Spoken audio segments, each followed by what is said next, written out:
तटे भीमरथ्यं वरं पुण्डरीकायं दातुं मुनीन्द्रे समागत्य तिष्ठं तमानन्दकन्दं परब्रह्मलिङ्गं भजे पांडुरंग करू प्रथम नमन पांडुरंग करू प्रथम नमन पांडुरंग करू प्रथम नमन पांडुरंग करू प्रथम नमन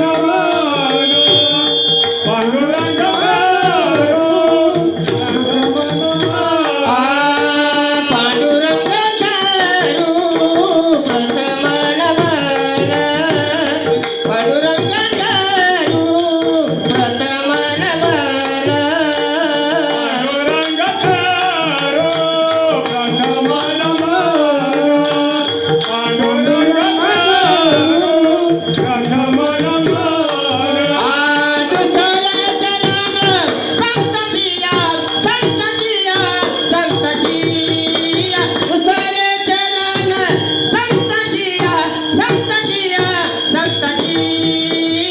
त्यांच्या कृपा झाले गतेचा विचारो त्यांच्या कृपा झाले गतेचा विचारो दुसरे चरण संततीया संततीया संततीया दुसरे चरण संततीया संततीया संततीया त्यांच्या कृपा झाले गतेचा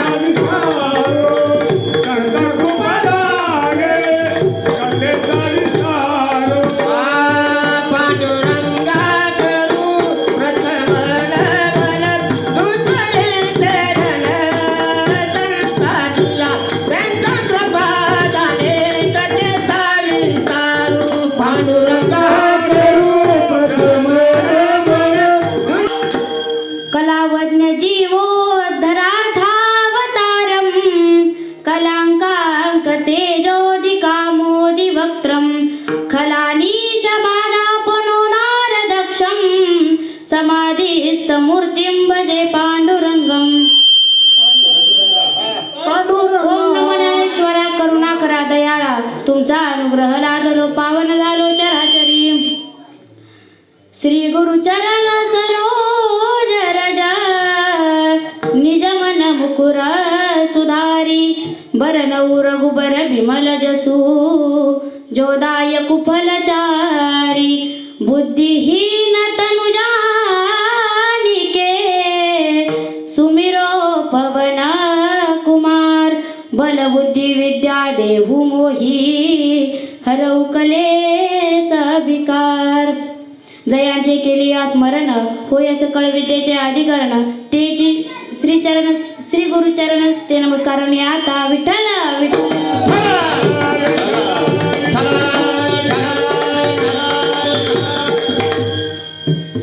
प्रस्तुत प्राप्त प्रसंगी प्राप्त स्थळी कीर्तन रूपी सेवेकरिता निवडलेला अभंग महान भगवत भक्त श्रीमंत संत शांतीचे सागर पैठण निवासी शांतीब्रह्म एकनाथ महाराज यांचा 4 चरणाचा देवाला काय आवडतं हे सांगणारा उत्कृष्ट असा अभंग आज सेवेकरिता निवडलेला आहे विठ्ठल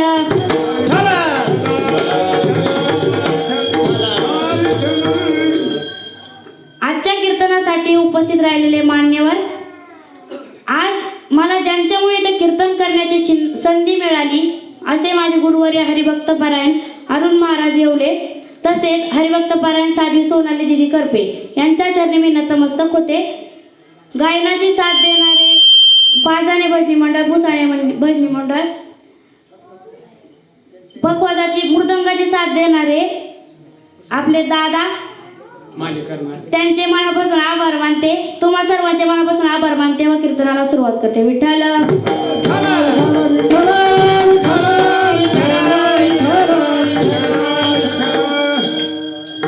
सर्वांना विनंती करेल अभंग सोडवणार आहोत चिंतनही करणार आहोत सर्वांनी सावध चित्ताने ऐकायचे आहे. अभंग शांतीब्रह्म एकनाथ महाराजांचा आहे. शांतीब्रह्म एकनाथ महाराज या अभंगामध्ये काय सांगतात हे मी थोडक्यात तुम्हाला सांगते. आवडे देवासी तो एका प्रकार नामाचा उच्चार रात्रंदिवस. देवाला काय आवडतं? देवाला रात्रंदिवस नामाचा उच्चार केलेला देवाला आवडतो. मग देवाला आणखी काय आवडतं? तर तुळशी माळ गळा गोपीचंदन टिळा हृदयी कळवळा वैष्णवांचा. गळ्यामध्ये पवित्र अशी तुळशीची माळ असणे ही देवाला आवडते. कपाळावर चंदनाचा टिळा आणि अंतकरणात वारकऱ्यांविषयी कळवळा ही देवाला आवडणारी गोष्ट आहे. मग देवाला आणखी काय आवडतं? आषाढी कार्तिकी पंढरीची वारी साधन निर्धारी आन नाही. आषाढी कार्तिकी पंढरीची वारी ही देवाला आवडणारी गोष्ट आहे. मग याच्याही पलीकडे जो माणूस पंढरीची वारी करतो, ज्याच्या मनात वारकऱ्यांविषयी तळमळ आहे, अंतकरणात वारकऱ्यांविषयी तळमळ आहे, बाळावर चंदनाचा टिळा आहे, गळ्यात पवित्र अशी तुळशीची माळ आहे आणि मुखात सतत हरिनाम आहे, ती व्यक्ती देवाला आवडते आणि जगामध्ये वंदनीय होते, असं या अभंगातून नाथ महाराजांना सांगायचं आहे. विठ्ठल. अभंग शांतीब्रह्म एकनाथ महाराजांचा आहे, बरोबर आहे. महाराष्ट्राच्या मातीमध्ये अनेक साधू संत होऊन गेले. तसं पाहिलं तर भारताची भूमी फार पवित्र आहे. पवित्र ते कुळ पावन तो. पवित्र ते कुळ पावन तो देश जेथे हरिदास जन्म घेती. जेथे हरिदास जन्म घेती. पवित्र ते पावन तो देश. पवित्र ते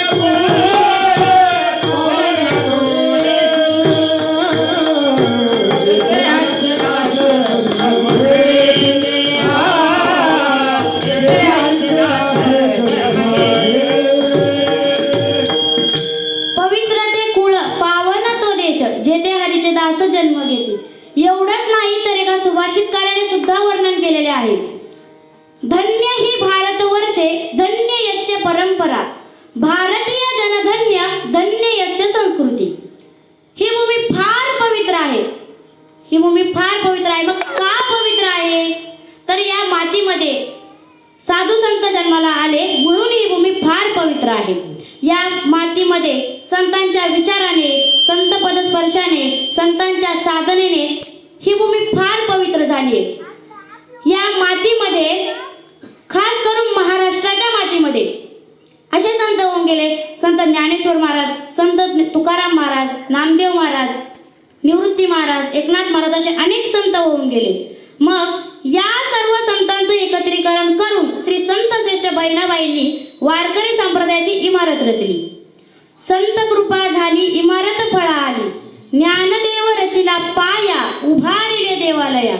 नामातयाचा किंकर जेने केला हा विस्तार आणि जनार्दन एकनाथ खांब दिला भागवत.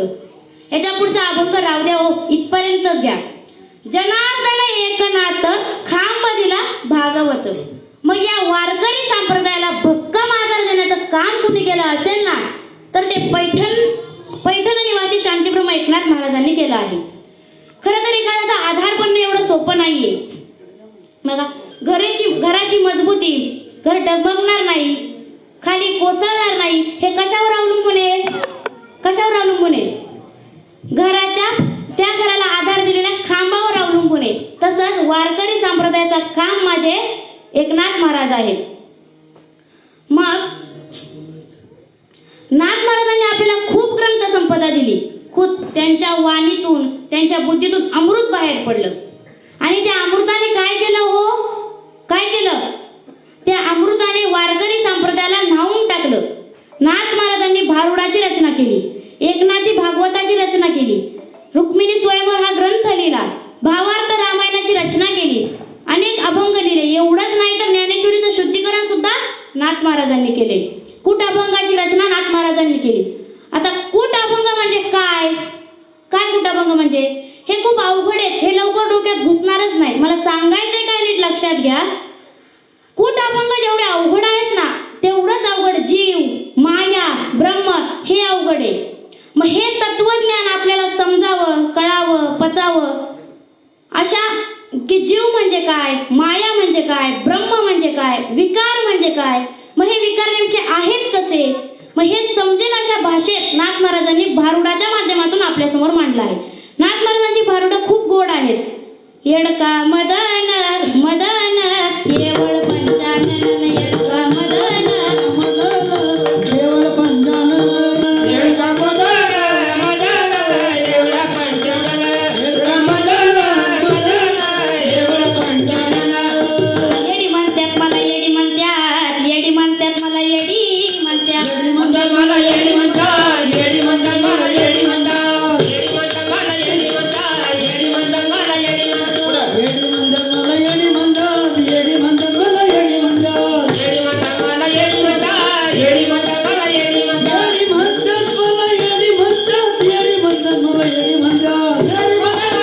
म्हणतात, येडी म्हणतात मला येडी म्हणतात, येडी म्हणतात मला येडी म्हणतात, येडी म्हणतात मला येडी म्हणतात. येडी म्हणतात मला येडी म्हणतात, येडी म्हणतात मला येडी म्हणतात, येडी म्हणतात मला येडी म्हणतात, येडी म्हणतात मला येडी म्हणतात. येडी म्हणतात मला येडी म्हणतात, येडी म्हणतात मला येडी म्हणतात, येडी म्हणतात मला येडी म्हणतात, येडी म्हणतात मला येडी म्हणतात. येडी म्हणतात मला येडी म्हणतात, येडी म्हणतात मला येडी म्हणतात. येडी म्हणतात.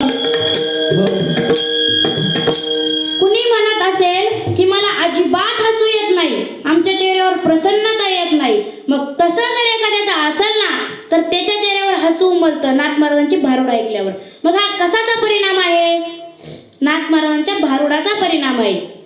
नाथ महाराजांनी आपल्यासाठी खूप साहित्य निर्माण करून ठेवलं,